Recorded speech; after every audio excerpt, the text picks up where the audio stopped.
Olá, pessoal.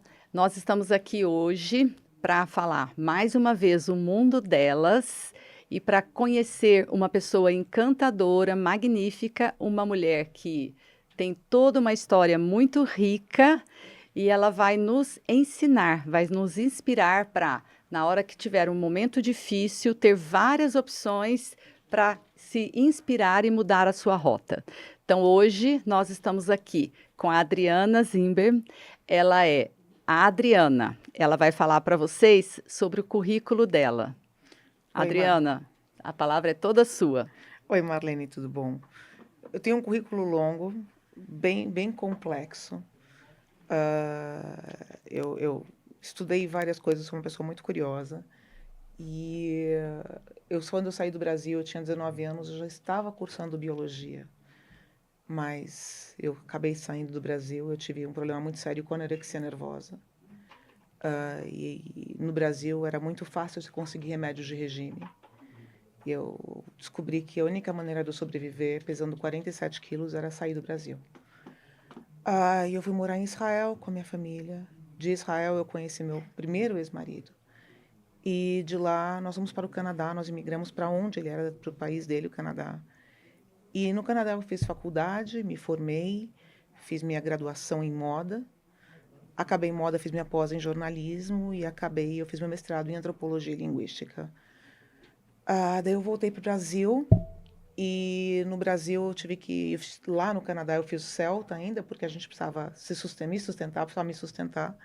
Voltei para o Brasil e quando eu cheguei aqui eu comecei a dar aula de inglês e por aí foi. Daí eu voltei para a faculdade de psicologia, não acabei, mas acabei fazendo a pós-graduação em psicanálise também. Então hoje em dia eu sou, além do que, biscoiteira e psicanalista.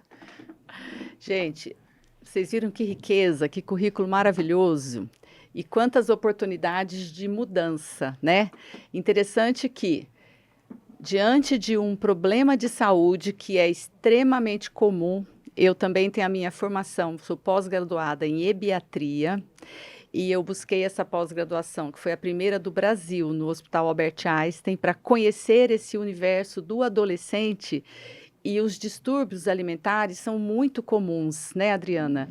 Na adolescência, principalmente, a bulimia, a obesidade, que também é muito forte hoje entre os adolescentes, e outras coisas. Então, você teve a inspiração, ao invés de ficar sendo medicalizada, você decidiu explorar um outro local, mudar o seu ambiente. O que que te fez pensar diferente e ir para Israel?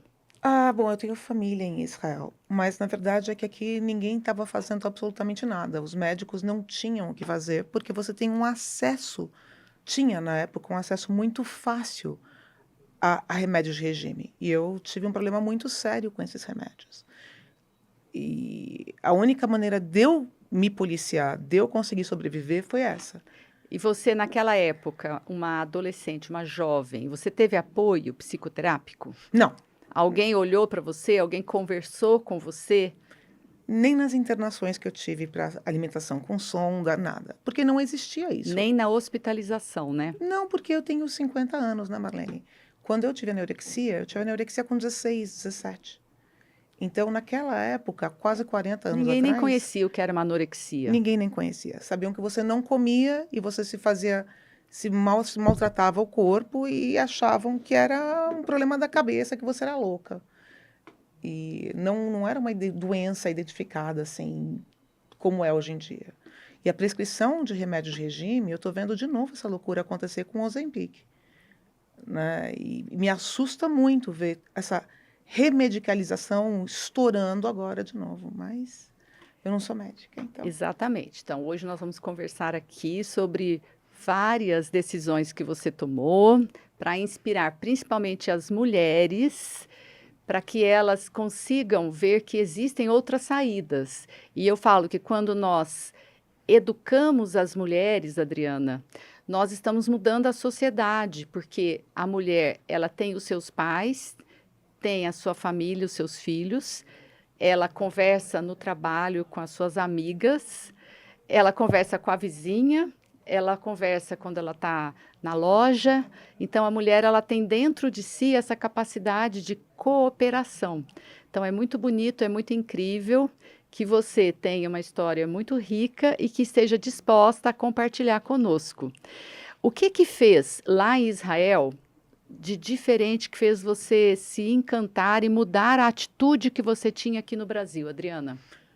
Nada, eu acho que foi um renascer. Na verdade, eu acredito muito nessa coisa de mudança, né? Hoje em dia, mais não. Como você sabe, eu passei também. Eu tive sempre muitos problemas de saúde. Eu passei agora pelo câncer de pâncreas, que também me gerou outra mudança. Eu acho que o grande problema é que a gente está tão acostumado a ficar doente e se rotular, né? Ah, eu tenho isso, eu sou isso. Não, você tem isso, você está com isso, você não tem. E é uma coisa que você tem que lutar contra, é saber encontrar o teu ponto e falar assim, chega, eu não sou vítima, eu sou atuante. E atuar é muito importante em tudo.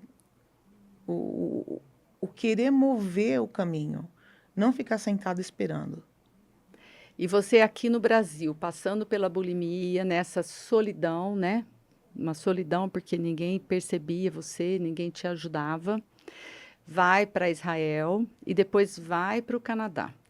E no Canadá você decidiu estudar moda. Então você quis mexer com lidar com a beleza, né? Com o vestuário, por uma outra roupagem. O que que te inspirou para estudar a moda? Eu sempre gostei de desenhar e eu sempre gostei de moda. E, na verdade, eu já tinha feito aqui alguns cursos de joalheria artística. Então, acabou uma coisa puxando a outra. Eu conheci umas pessoas que trabalhavam com esse campo que falaram, vamos, vamos, e eu acabei indo fazer. E acabei ficando no mercado, eu comecei a trabalhar, eu fui chefe desenhista de uma companhia chamada Parkhurst, que trabalha com tricô e knitwear. É uma companhia muito tradicional. E eu me empolguei muito. Depois eu me decepcionei muito com moda, porque realmente eu percebi que é uma indústria muito cruel. É uma indústria que faz... O marketing da moda é cruel. Ele faz você olhar para uma coisa que na verdade não existe, né? Essa beleza instagramática, essa beleza desenhada que a gente imagina, não existe. Isso é filtro. É uma criação, né? É uma criação. Uma criação do mal, na Do mal. verdade. Porque faz com que um bando de adolescentes, um bando de meninas se olhem e nunca vão ser adequadas. Porque não existe o que elas são adequadas, né? Então, quando E eu é uma moda de massa, né? É diferente daquela modelagem antiga que era individual e que era feita própria para a pessoa, sob medida e que atendia o desejo da pessoa. Então, isso nós perdemos o acesso a essa modelista, porque tudo é massificado. Sim. E a moda hoje lança tendências no futuro que, na verdade, não são reais, não existem, tudo visando o comércio, né? Mas daí tem uma área muito bonita, a moda, que foi a área que eu encontrei, que é a área de linguística e antropologia, que é onde você trabalha com a evolução disso, com a necessidade do vestir e com a necessidade de pertencer a um grupo, né? A minha pesquisa foi toda nessa área de modificação corporal, tatuagens, porque é a necessidade do pertencer, do se achar. E por aí foi uma carreira bem interessante e que foi interrompida por eu ter voltado ao Brasil e ficado por lá. Aí você volta à sua terra de origem e aqui no Brasil você começa uma outra carreira que você foi ensinar línguas. E você já tinha feito curso de jornalismo, né? Eu tinha feito o CELTA, que é um curso profissionalizante para dar aula de inglês pela Cambridge. Porque as pessoas têm que imaginar que sair do Brasil você tem que pagar conta, né? É uma realidade, não existe dinheiro caindo do céu fora do Brasil. E eu me tornei professora de inglês lá, eu dava aula para crianças. Eu trabalhava como desenhista, daí quando eu tive meu filho no Canadá, a coisa ficou muito mais complicada, porque criança requer tempo, né? Voltando a ser mulher, as pessoas brincam muito na indústria da moda, e as pessoas falam, por que que tem mais homens famosos que mulheres famosas na indústria da moda? Porque os homens têm tempo, Exatamente. né? Tem tempo e tem uma individualidade. Eles pensam no trabalho, porque eles têm todo um arsenal de pessoas que estão proporcionando a ele condições para ele trabalhar, né? Tem uma pessoa que prepara a alimentação, tem a outra pessoa que prepara a roupa, tem a pessoa que prepara a casa, ou é a mãe, ou é a esposa, ou é uma colaboradora. E a mulher, como você bem lembrou, nessa divisão de papéis, nessa sobrecarga, ela está sempre precisando se virar nos 30, né, Adriana? Sim, é por isso que você vê também muitos mais médicos homens, muitos mais engenheiros homens. Não é porque não existem mulheres à disposição, mas é que no momento que a gente passa a ter filhos, a vida muda muito, né? E você tem que fazer algumas escolhas. Ah, não, eu sou independente ou não. Você tem que amamentar. No momento de amamentar, você já perdeu um bom tempo da sua vida e a indústria não espera por isso. Sem falar, não é só a perda do tempo, né, Adriana? Para você gerar uma vida, você empresta, você doa toda a sua energia que vai formar aquele bebê. Então, transformar duas células invisíveis em um ser humano, eu como obstetra, recebo essas criaturas maravilhosas com 3 quilos, 3,2 kg, 3,6 kg, é o maior milagre que a gente pode presenciar, né? Então, isso vem de dentro da mulher. Então, eu admiro muito as mulheres, porque são as grandes fontes geradoras de vida. Sim. E me encanta muito a sua história, por quê? Porque você transformou vários episódios da sua vida em situações que proporcionaram um crescimento muito grande e um compartilhar dos seus dons. Quando você se doa para ser a professora, você está ensinando as pessoas um dom que você tem e você trabalhou para isso, né? Você desenvolveu essa habilidade. Então, esse compartilhar da mulher é uma fonte de vida, de geração de vida, né? É muito interessante você poder ensinar alguém, você acaba aprendendo mais, né, do que ensinando. E você vai conhecendo pessoas interessantíssimas, é um processo muito bonito. E chegam horas que você consegue virar e falar, nossa, eu fiz a diferença. E talvez seja a empresa que eu trabalho hoje em dia, que eu fiz, que eu abri hoje em dia, é toda a essa base, né? Nós queremos gerar diferença.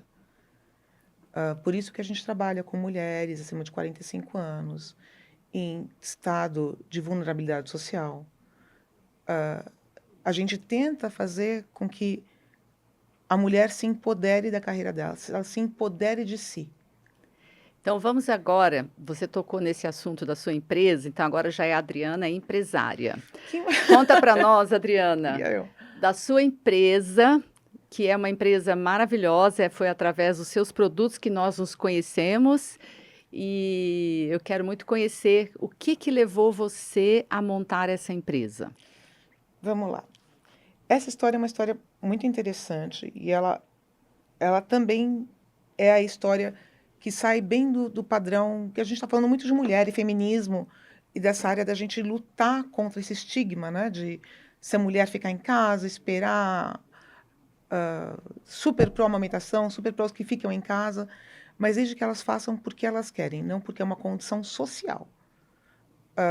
O que está morrendo hoje em dia, graças a Deus, mas... E que elas percebam que isso é muito nobre. E que se sintam valorizadas por ser mãe, por estar amamentando, e que não é o fim da vida, né? Que não vejam nisso uma limitação, e sim um ponto de pausa para essa nutrição do filho e que vai reverberar para ela num crescimento e numa expansão gigantesca. Porque o desafio da maternidade, ele traz para a mulher uma condição que o filho, apesar de ter saído de dentro dela, é um ser desconhecido. E ele não tem programação. Eu brinco que eu não encontro, Adriana, o manual nas placentas. Então, a gente não sabe lidar com os filhos. eles são diferentes de nós. E eles vêm com um chip, uma programação diferente da nossa.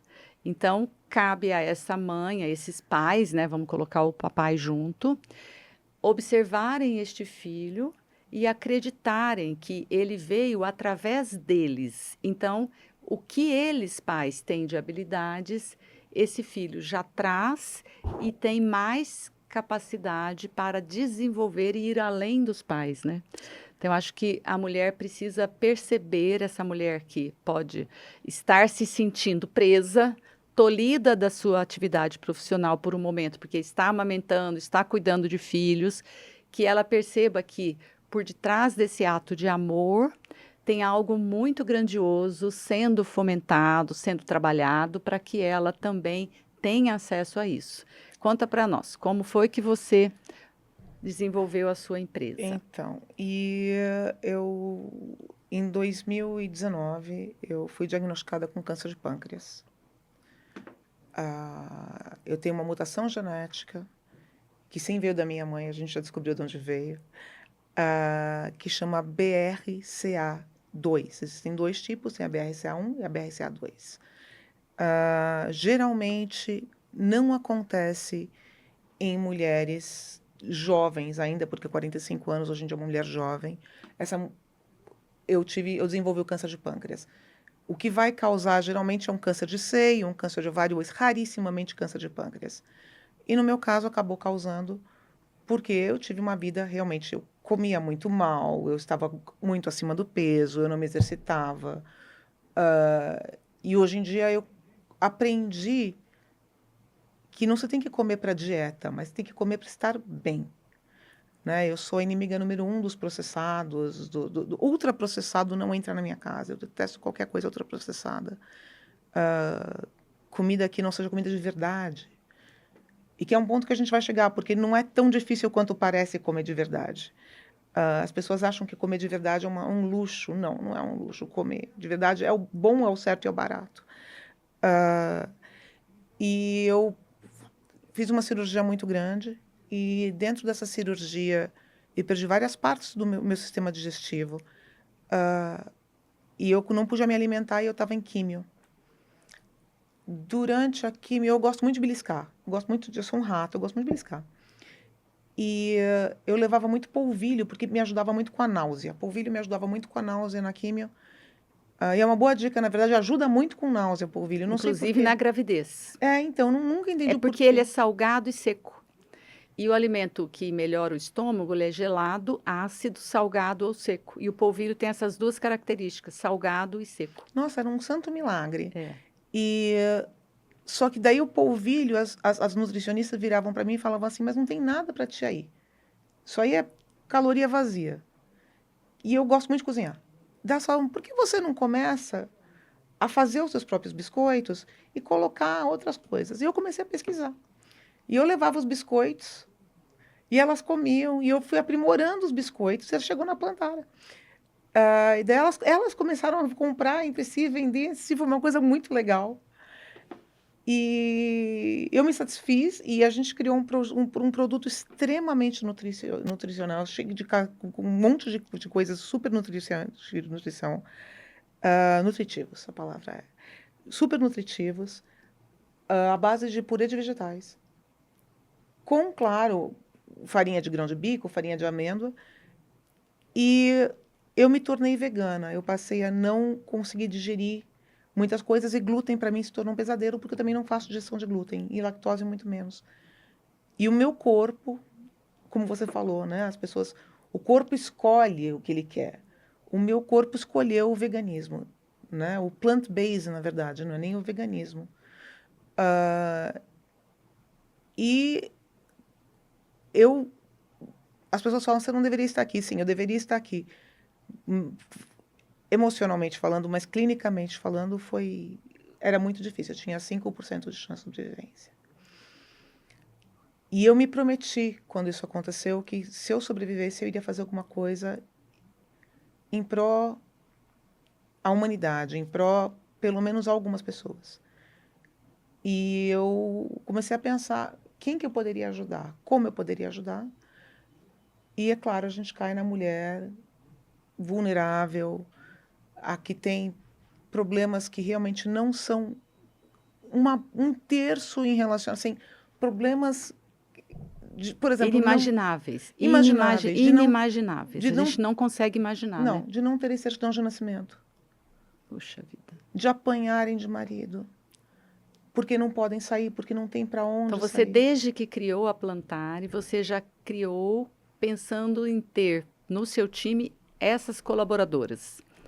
A gente pensou em primeiro saúde, Sim. né? Primeiro trazer um produto nutritivo com saúde. E nós abrimos, uns amigos nossos investiram no começo, depois a gente pagou para eles. Mas quando eles investiram, quando eles saem, quando a gente comprou a Plantara deles, eu falei a parte, né, do investimento que eles fizeram. Falei, agora sim, agora a Plantara vai ser só isso. E a gente abraçou essa causa e ficamos e continuamos com essa causa, ajudando pessoas que a gente vê, por exemplo, a gente faz muita troca com profissionais. Vira e mexe aparece um profissional que fala, eu sou contador, peraí, tem uma pessoa que está precisando desse serviço. E a gente faz muito escambo.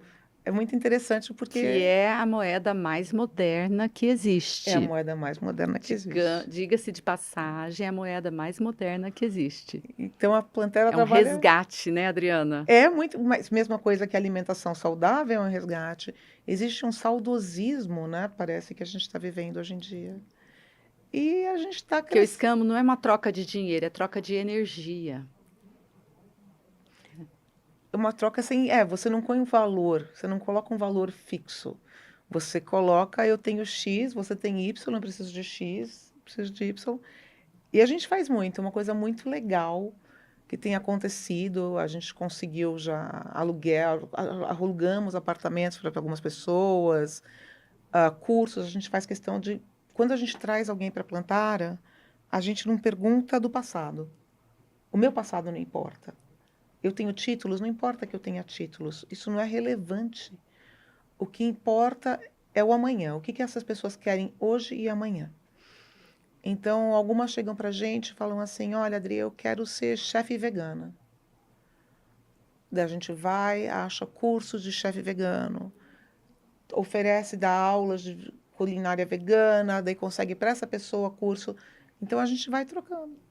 A Que gente vai... maravilha! Então, é um encanto para nós, né, conhecermos a empresa, a Adriana empresária, que através de um grave problema de saúde, mais um, né, Adriana, depois do que você Nem já me tinha diga. enfrentado quando jovem, o câncer de pâncreas, para vocês saberem, é o considerado o câncer mais letal de todos.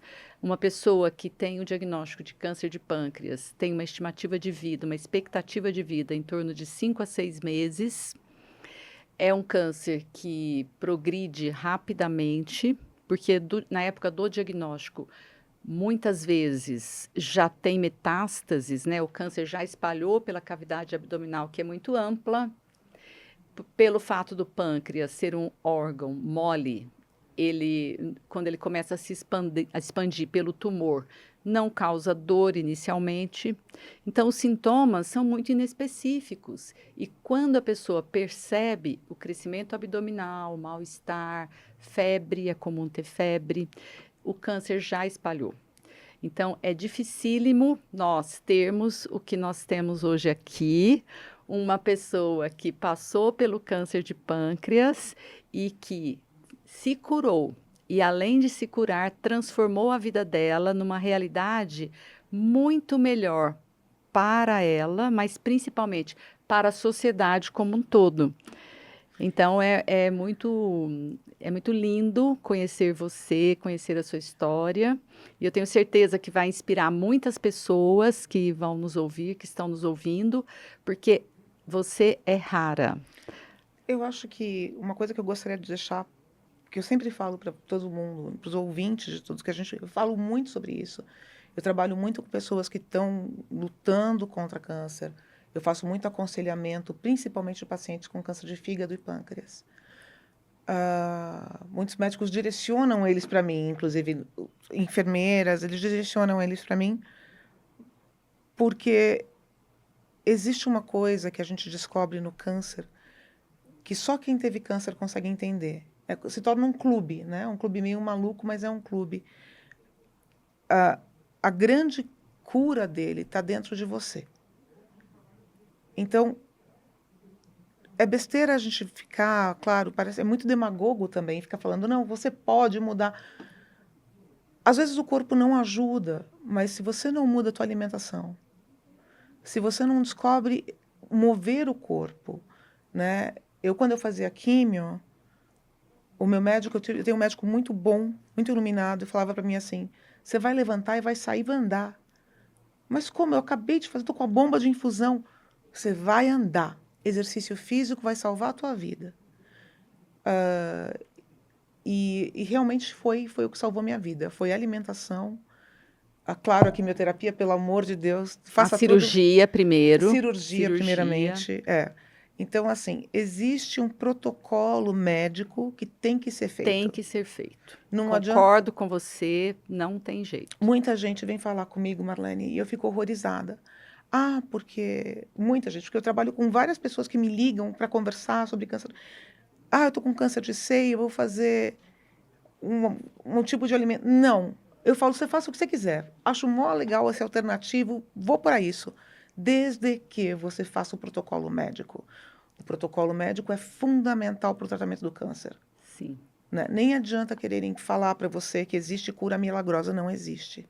E hoje nós já temos isso, até na medicina convencional, os colegas destacando a importância da alimentação saudável, da atividade física, da psicoterapia Muitíssimo importante. no tratamento interdisciplinar do câncer. Não é mais multidisciplinar, é interdisciplinar. Quer dizer, nós vamos agregando profissionais, agregando estratégias para atender essa individualidade de cada um. Mas é muito bom nós destacarmos, Adriana, que primeiro, tratamento médico convencional, o tratamento cirúrgico, o tratamento quimioterápico, quando bem indicado, a radioterapia. Eu já recebi no consultório pacientes com câncer de mama há 5 anos. E a pessoa viajando pelo mundo com câncer de mama há 5 anos. E a primeira atitude que eu tomei foi acolhê-la, não fazer nenhum tipo de comentário negativo em relação a isso, mas dizer, bora, a partir de agora eu vou cuidar de você. Liguei para um médico cirurgião amigo, fiz o encaminhamento e exigi que ela passasse em consulta com o cirurgião para planejar o tratamento dela. E ela está recém-operada, está no pós-operatório, está evoluindo super bem, Adriana. Mas foram 5 anos convivendo diariamente com o câncer e pensando que ela ia, com a alimentação, com a atividade física, se curar de um tumor que já estava instalado há muito tempo. O resultado, ao invés de tirar um quadrante da mama, que foi a lesão inicial há 5 anos atrás, ela passou pela retirada das 2 mamas e nem foi possível colocar agora a prótese.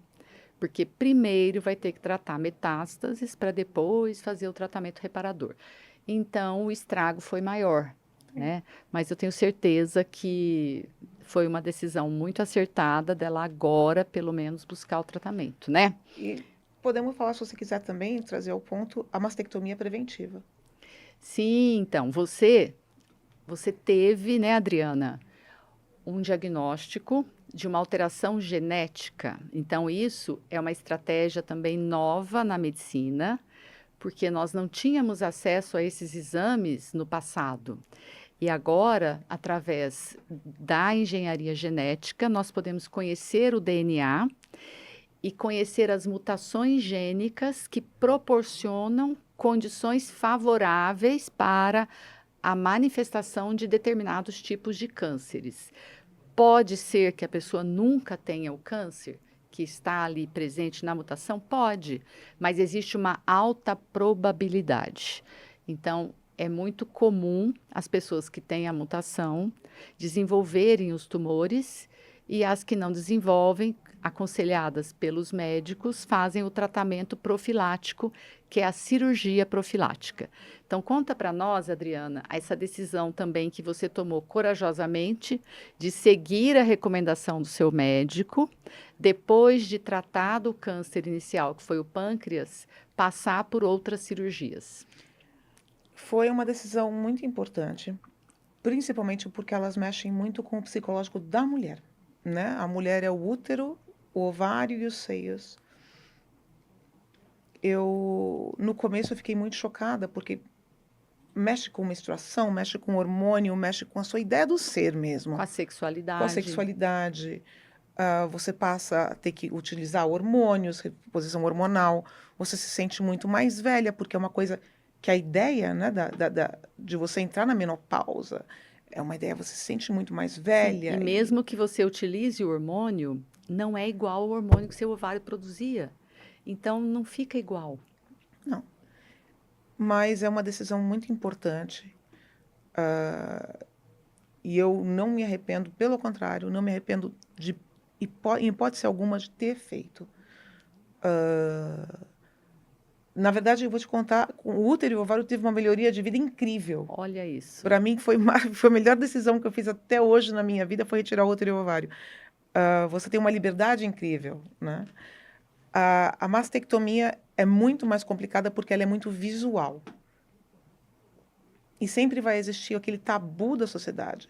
Porque a sociedade nunca vai virar para você e falar assim, nossa, você foi cuidadosa, profilática. Eles vão falar que você é vaidosa e fez... E agressiva. Não. Para mim, o grande problema não foi da agressividade.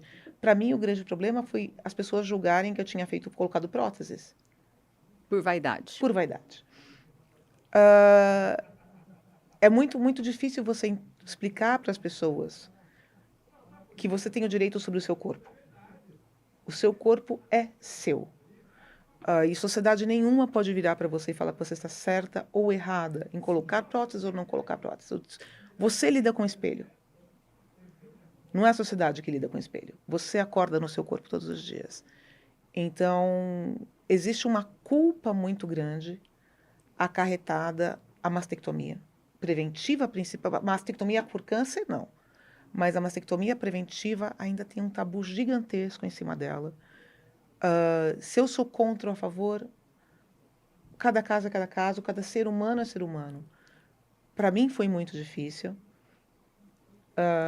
mas não me arrependo. Eu acho que eu fiz, no decorrer do tempo, eu fiz, daqui a alguns anos, a Adriana lá no futuro vai olhar para cá e vai falar, desse a gente escapou. Então, mas é muita coisa que envolve ser mulher.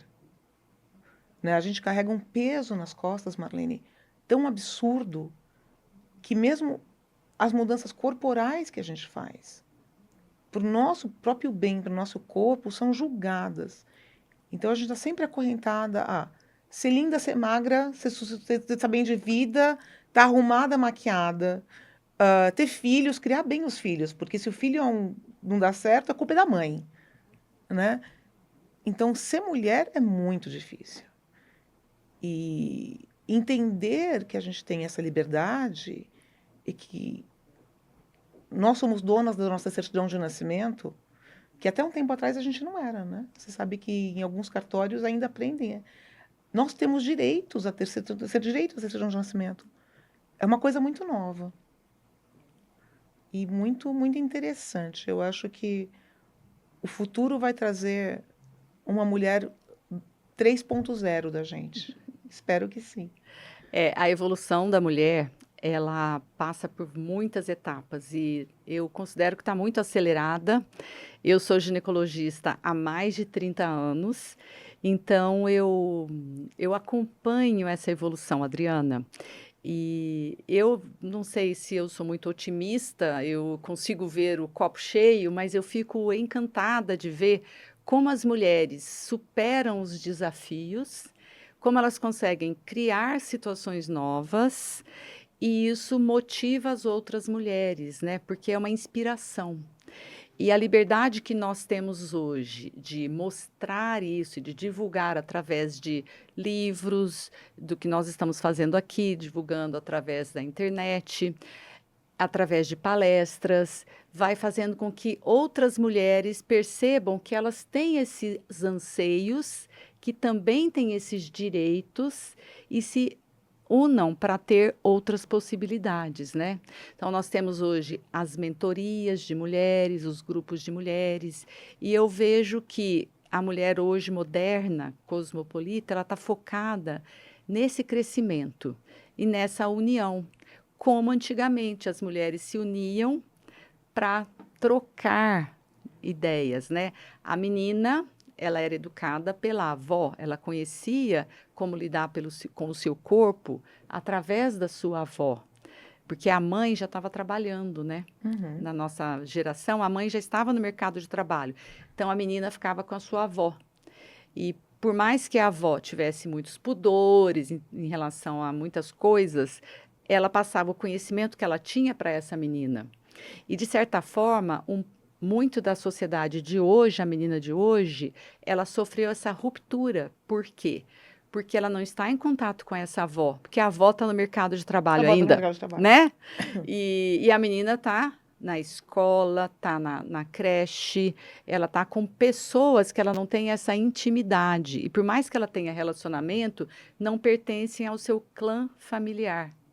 Então, por mais que seja um ensinamento válido também da professora, da acompanhante, quem tem a sua babá, não é igual o ensinamento da família, né? Não, hoje em dia eu tenho visto muito essa perda de tradição, que é tão bonita, né? De pensar. Vai existir uma ruptura muito grande nesse ciclo familiar, né? Sem se parecer careta, sem parecer uma pessoa. Mas existe uma importância de conhecer da onde você vem, quem você é. Não só geneticamente existe isso, né? Existe aquela coisa de você entender, ah, minha avó viveu isto, mesmo que sejam de crianças adotadas, porque essas crianças estão dentro de uma família. Então, vamos supor, ah, a minha avó, qual avó? A avó que está te criando mesmo. Não precisa ser a avó consanguínea, mas a avó que está te criando, ela tem uma história. A tua bisavó tem uma história, a sua tataravó. E hoje em dia as pessoas não sabem nem o que os avós fazem. É uma construção, né? Olhar para essa árvore genealógica, olhar para esse passado, para quem nos construiu e admirá-los e buscar dentro de você o que eles ensinaram, mesmo que você não tenha consciência disso. Então, isso está muito presente na hora dessa dificuldade, quando você se vê parado, tolhido de algo, e você tem que tomar uma decisão para ultrapassar aquela barreira, quem vai fazer você superar esse obstáculo com vitalidade positiva, com saúde, com alegria, são as informações que você tem dentro de você, que é o que você falou, né, Adriana? É de dentro que vem a cura, é de dentro que vem a solução. Então, isso foi construído pela nossa ancestralidade, que foram pessoas que não tiveram quase nada dos recursos que nós temos hoje tecnológicos, mas tinham essa crença de que eles eram capazes, elas, né? E essa união entre as famílias, essa tradição, né?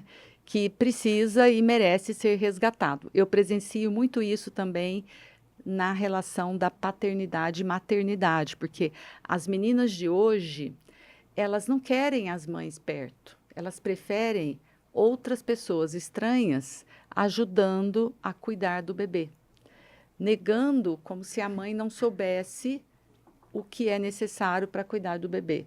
Então isso é triste, né? Mas isso é uma negação do ser, né? Se a mãe não sabe cuidar do bebê, a mãe não soube cuidar dela.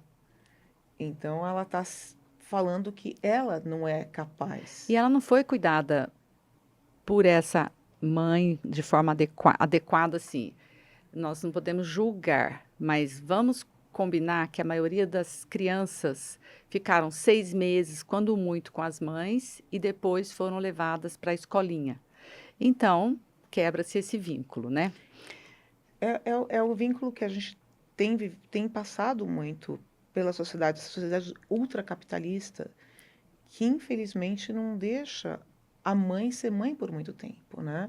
A mãe, hoje em dia, ela é substituída até pela internet. Você vê restaurante, você vai num restaurante hoje em dia, mesmo com mãe presente e pai presente, você encontra eles todos no telefone celular. Todos. Então, você está abrindo mão do seu papel de mãe e deixando que um eletrônico crie teu filho. Quando a criança se comporta mal, você não coloca a criança em castigo, você tira o celular. É como se o celular tivesse acoplado, foi o que eu te falei, a minha coleira, é uma coleira. E eu vejo a existência da internet, do smartphone, todas essas coisas, como super benéficos e super maléficos ao mesmo tempo. Nós paramos de conversar. Nós aderimos à política do cancelamento. Então, se eu não gosto do que você fala, Marlene, é muito fácil. Se a pessoa não está assistindo a gente aqui agora e não gostou, ele desliga. Desliga. Ele vai achar uma coisa mais legal. A pessoa não para mais para virar para mim ou para você e falar, eu não concordo com o que você disse, espera. E isso está destruindo uma sociedade enorme. Está criando problemas em relação com mães e filhos, e pais e filhos. Porque o fato de uma mãe não saber dar bronca, pensa bem, uma mãe de 20 anos, Não sabe. 25 anos, não sabe virar para um filho e falar assim, olha, isso não é certo. E não as crianças e os jovens de hoje não aceitam serem questionados, né? Adriana, muito interessante as colocações que você faz. Agora, eu acho muito importante você trazer aqui para nós qual foi exatamente a emoção que fez com que você desse essa volta por cima em relação a esse problema enorme que aconteceu com você do câncer, essa força que você reuniu para se curar, para receber os tratamentos e ter bom resultado. E, além disso, essa doação de querer fazer algo pelo mundo. Então, que tipo de emoção você considera mais importante e como que você passa isso para as pessoas que você cuida, em relação às pessoas que têm câncer? Existe um psicanalista muito famoso que criou uma escola à parte de psicanálise chamada Viktor Frankl. Eu sigo Viktor Frankl eu sou religiosa com ele. Nós precisamos de motivação, tá? O que fez a roda ser criada, o que fez o fogo virar, o que faz a medicina avançar, é sempre uma motivação. No meu caso, foi fácil achar, eu tenho um filho, então meu marido, meu filho e minha mãe, claro que foram motivações muito grandes para você pensar, não dá para parar. Mas o grande motivador foi saber que eu tinha uma chance, que era o que eu precisava fazer para chegar, para ver meu filho se formar. Que idade seu filho tinha? 16. 16 anos, um jovem, né? Não, perdão, 17. 17, Foi em 1900, véspera da 2019. formatura dele. Então, eu fui na formatura de escola do meu filho. Foi muito interessante. Eu tive que pedir para minha médica para me soltar. Eu não pude ir na festa. Eu estava no hospital internada. Mas na colação de grau, eu fui com 3 drenos. Uau! Assistir a colação de grau. Mas foi a minha motivação para sair do hospital. Eu fui a primeira paciente que se ouviu falar que saiu do hospital depois de uma cirurgia em 7 dias. Em 7 dias. 7 dias. O normal são 15. Mas aí você procura sempre a sua motivação. Então, se você está numa situação que você acha que não tem amanhã, tem. O amanhã existe, independente de qualquer coisa. O que vai te querer chegar no amanhã e como você vai chegar no amanhã depende de você. Eu quis chegar no meu amanhã inteira. Ou por partes, algumas partes de mim inteiras, mas o que sobrou. Digamos que chegar no amanhã sem o que seria desnecessário a partir de então. né? Porque algumas coisas se tornaram desnecessárias para você, Tudo se torna. né? Quando você. Eu brinco muito com as pessoas, eu falo assim, né? Se você está no meio do deserto com Bill Gates, você está na mesma situação, vocês são idênticos. Idênticos. Então, tudo é desnecessário. Nesse momento, o necessário é você procurar e achar água. Quem achar água primeiro, divide com o outro. No meu caso, eu posso dizer que eu estive literalmente com um- uma pessoa no deserto e nós fomos à procura de água. Eu achei essa água. Eu descobri que tem muito mais na vida do que ter um carro importado, do que ter uma conta. O importante é saber que você está fazendo o seu melhor e que você está tentando ajudar alguém, chegar a um ponto com alguém. Quando você vai dormir à noite, põe a cabeça no travesseiro, você tem que pensar, eu fiz o melhor? Não, vou fazer o melhor amanhã. E essa é a minha motivação. É sempre estar gerando alguma coisa melhor para esse clichê do mundo melhor mesmo. Eu realmente acredito no mundo melhor. Uma superação diária, né? E saber que você faz parte do mundo. Você foi pensada, você foi planejada. Eu brinco assim: nós não caímos do bico da cegonha. Estamos vivendo no lugar certo, no momento certo e da maneira certa. Caso você tenha algo diferente, distorcido, algum processo de desabilitação, você não tem autonomia, é porque as suas decisões precisam ser repensadas, né? Agora, saber que você pertence à vida, que é o que você disse, sozinha no deserto com uma pessoa importantíssima. Vocês duas são a mesma pessoa, têm as mesmas necessidades, as mesmas buscas. Então, seja quem precisa orientação emocional, seja quem precise superação por uma doença, quem precise orientação para condição financeira, tudo é possível a partir do momento que você valorize a sua vida e que você sinta que você está vivo porque você pertence a esse ecossistema e nós estamos precisando das suas habilidades. Então, bora sair e se expor para o mundo, né, Adriana? Como que Bora já. você motiva as pessoas para visualizarem, desenvolverem os seus talentos? Você tem esse dom de ajudar ou as pessoas começam a perceber por si próprias? Eu acho que as pessoas sabem que elas são mais, que elas podem ser mais. A gente perdeu o hábito, Marlene, de sonhar. Então, quando a pessoa nasce, especialmente se ela nasce numa condição financeira bem baixa, ela já sabe que ela não vai sair de onde ela está. Mas ela tem sonhos. Então, quando a gente vai trazer alguém para a Plantara, primeira coisa que eu quero saber, quais são os teus sonhos? Ah, eu não tenho sonhos. Não, você tem sonhos. Obviamente você tem sonhos. Não, como não? Peraí. O que você queria ser quando era pequena? Ah, mas eu já não existo. Esse eu, existe uma parte dele. Ah, eu quero ser professora. O que você acha que precisa para ser professora? Então, você trabalha com essa pessoa e fala para ela, olha, existem cursos que você pode fazer. Existe sempre uma maneira de chegar a algum lugar que vai te levar para um melhor eu, para um eu 2.0, né?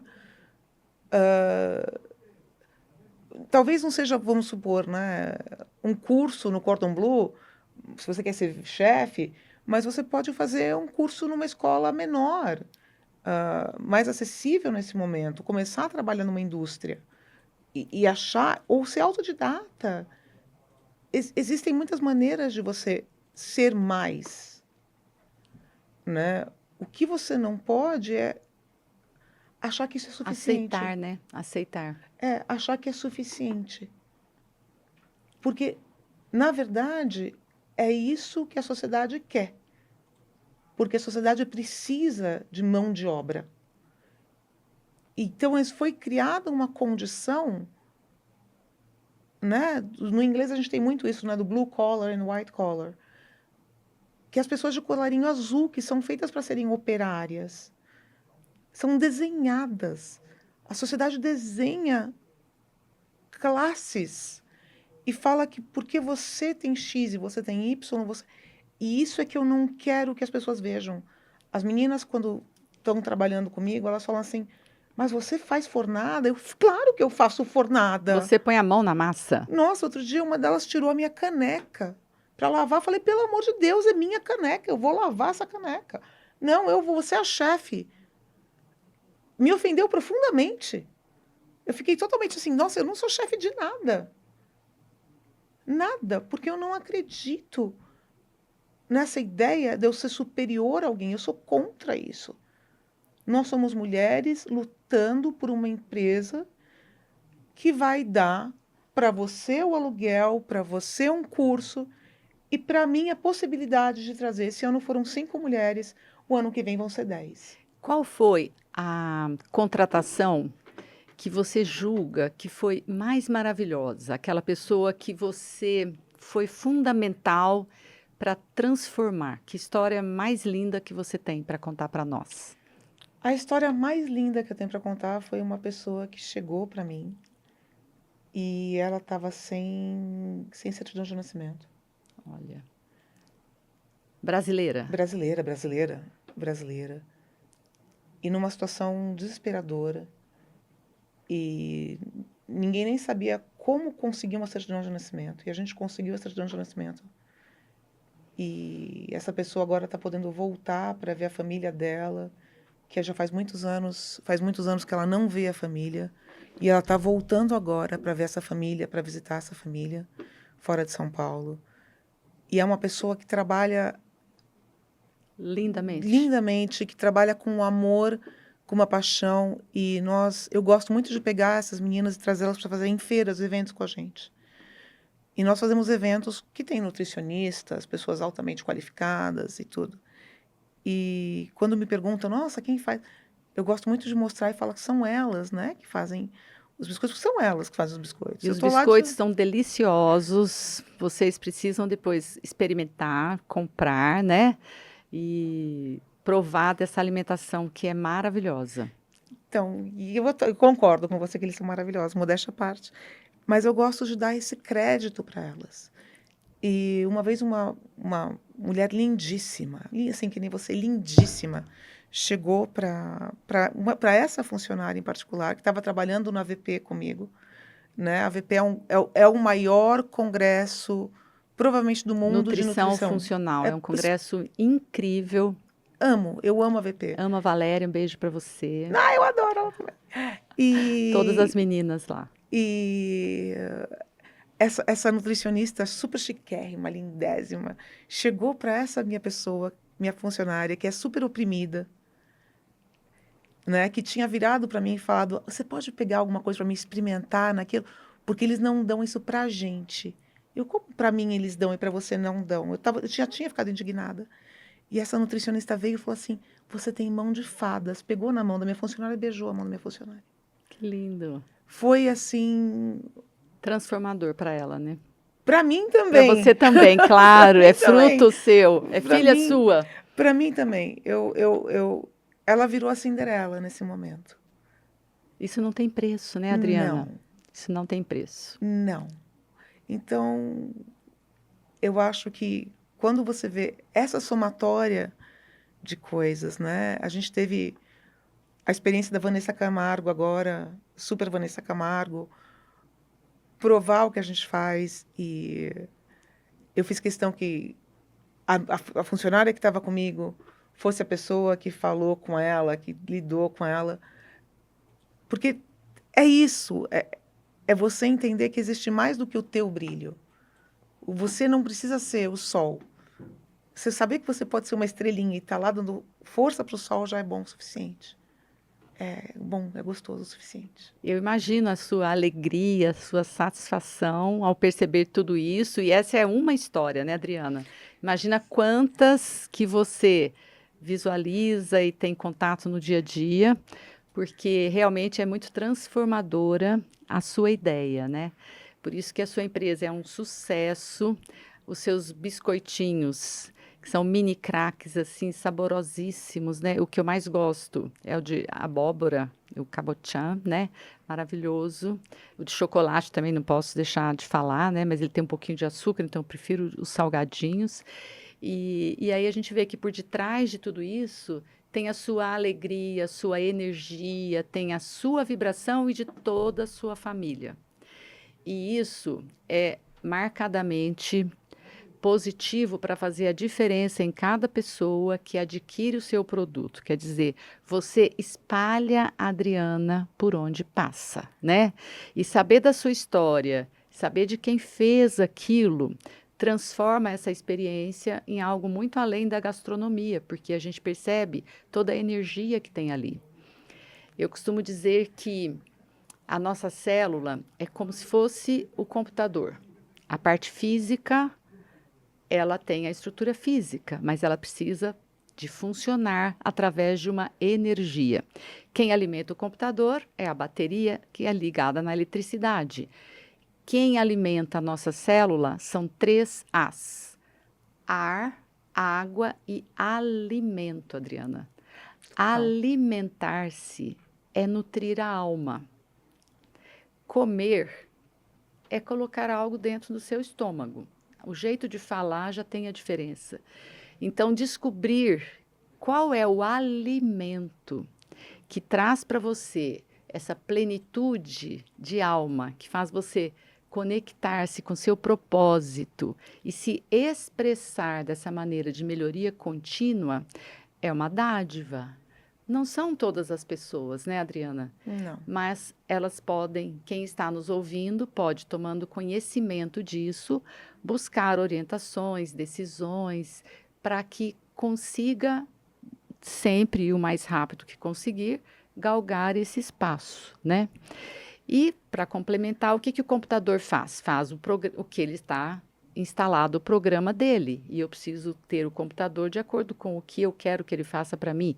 Então, cada pessoa vai desempenhar tarefas ou habilidades que traz na programação. Mas a gente está sempre melhorando o nosso computador, né? Colocando outro programa, fazendo a atualização, que é importantíssima, né? Então, por isso as mudanças.